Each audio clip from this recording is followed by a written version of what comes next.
Hello అండి. ఇంట్లో గుంత పొంగనాలు చేసే విధానం చూద్దాం. ఉదయం టిఫిన్‌కైనా, సాయంత్రం స్నాక్స్‌కైనా చేసుకోవచ్చు. దోసపిండి ఉంటే సరిపోతది. ముందు కొంచెం దోసపిండి తీసుకొని అందులో తగినంత ఉప్పు, పసుపు వేసుకోవాలి. కట్ చేసి పెట్టుకున్న ఉల్లిపాయ ముక్కలు, 2 పచ్చిమిర్చి ముక్కలు చేసి వేసుకోవాలి. పిండి బాగా కలిసేలా కలుపుకోవాలి. ఇప్పుడు పొంగనాలు పెన్నం పెట్టుకొని హీటెక్కిన తర్వాత నూనె వేసుకోవాలి.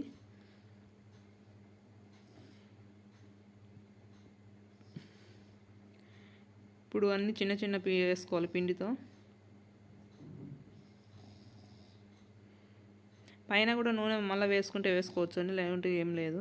ఇప్పుడు 5 నిమిషాలు మూత పెట్టి ఉంచాలి. ఒకసారి మూత తీసుకొని చూసుకోవాలి. అవి కాలిని అని అనుకున్న తర్వాత తీసి తిప్పి ఇంకో సైడ్ కాల్చాలి.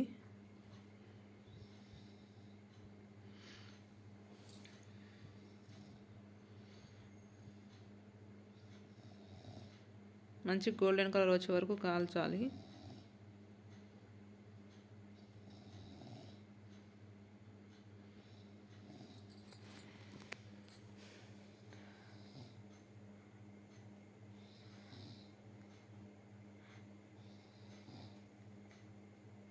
ఈ కలర్ సరిపోతాయండి. ఇప్పుడు తీసి పక్కన వేసుకోవాలి.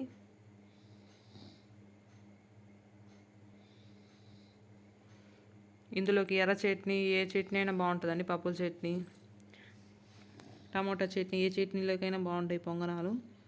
ఈ వీడియోకి నచ్చితే లైక్ చేయండి, సబ్స్క్రైబ్ చేయండి, నా ఛానల్ని సపోర్ట్ చేయండి.